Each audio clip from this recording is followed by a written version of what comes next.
Perjuangan mempertahankan kemerdekaan. Ketika bangsa Indonesia memproklamasikan kemerdekaannya, banyak pihak asing yang tidak menyetujuinya. Pihak-pihak asing tersebut antara lain sekutu, terutama Belanda dan Inggris. Demikian pula dengan Jepang. Banyak tentara Jepang yang masih tersisa di Indonesia belum mengetahui jika mereka telah kalah dan menyerah kepada sekutu. Mereka juga belum tahu jika bangsa Indonesia telah merdeka. Belanda datang kembali ke Indonesia dengan membonceng Inggris. Inggris merupakan perwakilan sekutu di Asia Tenggara. Tentara Inggris ini diberi nama Afney di bawah pimpinan Jenderal Sir Philip Christison. Inggris bertugas melucuti senjata tentara Jepang yang masih ada di Indonesia serta membebaskan tawanan perang sekutu. Kedatangan Inggris yang ternyata juga diboncengi tentara sipil Belanda yang disebut Nica ditentang oleh rakyat dan pemerintah Indonesia. Mereka tidak menghormati kedaulatan bangsa Indonesia. Perlawanan rakyat terjadi di mana-mana. Perjuangan rakyat dalam rangka mempertahankan kemerdekaan Indonesia dilakukan dengan dua cara, yakni perlawanan fisik dan diplomasi. Perlawanan fisik dilakukan dengan kontak senjata. Adapun perjuangan dengan diplomasi dilakukan melalui meja-meja perundingan. Perlawanan fisik dilakukan di berbagai daerah, antara lain sebagai berikut. Yang pertama, pertempuran 10 November 1945 di Surabaya. Yang kemudian setiap tanggal 10 November diperingati sebagai Hari Pahlawan. Berawal dari tewasnya Jenderal Mallabi, pimpinan sekutu. Adapun tokoh yang terlibat adalah Bung Tomo, Gubernur Suryo, dan Kolonel Sungkono. Yang kedua, Palagan Ambarawa terjadi pada tanggal 15 Desember 1945 di Ambarawa, Jawa Tengah. Kemudian setiap tanggal 15 Desember diperingati sebagai Hari Infanteri Nasional. Insiden ini bermula dari sekutu mempersenjatai tawanan yang sudah dibebaskan. Sekutu juga membebaskan orang-orang Belanda secara sepihak. Adapun tokoh yang terlibat dalam peristiwa ini antara lain Kolonel Isdiman dan Kolonel Sudirman. Yang ketiga, Bandung Lautan Api terjadi pada tanggal 23 Maret 1946. Insiden ini bermula dari ultimatum sekutu meminta senjata yang diperoleh dari tentara Jepang untuk diserahkan kepada sekutu. Namun, rakyat Bandung menolaknya, bahkan membakar kota Bandung agar tidak dikuasai sekutu. Tokoh yang terlibat antara lain Muhammad Toha, Abdul Haris Nasution, dan Suryadi Suryadharma. Yang keempat, Medan Area terjadi pada tanggal 10 Desember 1945 karena orang-orang Belanda menginjak-injak bendera merah putih. Tokoh yang terkenal adalah Ahmad Tahir. Dan yang kelima, serangan umum 1 Maret 1949 di Yogyakarta. Peristiwa ini dipicu Belanda yang menduduki kota Yogyakarta dan mempropagandakan bahwa TNI telah hancur. Tokoh yang terlibat antara lain Letkol Soeharto dan Sultan Hamengkubuwono ke-9.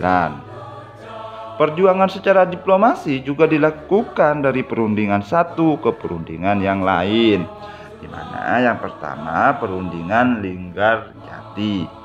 Perundingan di Linggarjati diadakan pada tanggal 10 November 1946 di Linggarjati, Cirebon, Jawa Barat. Dalam perundingan ini, Indonesia diwakili oleh Sultan Syahrir dan Belanda diwakili oleh Profesor Schermerhorn. Hasil perjanjian ini sebagai berikut. Hasil perjanjian dari perundingan Linggarjati diantaranya yang pertama, Belanda hanya mengakui kekuasaan Republik Indonesia atas Jawa, Madura, dan Sumatera. Yang kedua, negara Indonesia Serikat terdiri dari negara Republik Indonesia, negara Indonesia Timur, dan negara Kalimantan. Negara Indonesia Serikat dan Belanda merupakan satu uni dengan nama Uni Indonesia Belanda yang diketuai Belanda. Namun, Belanda mengingkari perjanjian ini dan melancarkan agresi militer Belanda I pada tanggal 21 Juli 1947.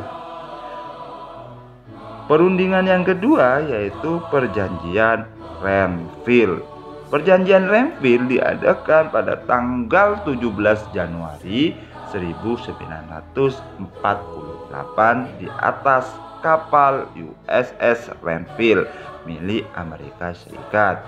Isi perjanjian dari perjanjian Renville ini diantaranya yang pertama, Belanda hanya mengakui daerah Republik Indonesia atas Jawa Tengah, Yogyakarta, sebagian kecil Jawa Barat, dan Sumatera.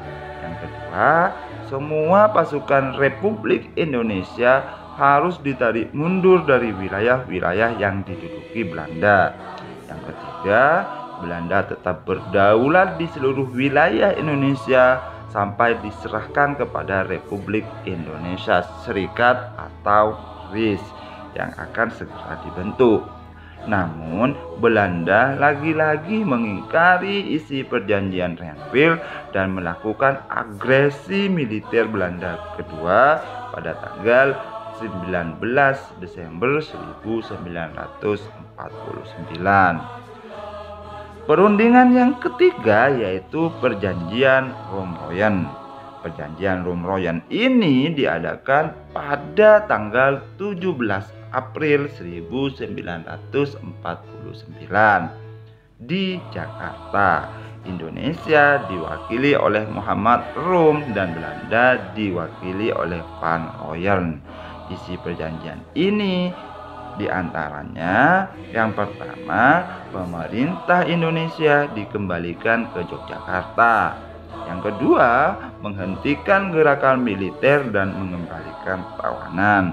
Yang ketiga, Republik Indonesia sebagai bagian dari negara Indonesia Serikat. Dan yang terakhir akan segera dilaksanakan konferensi meja bundar.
Kita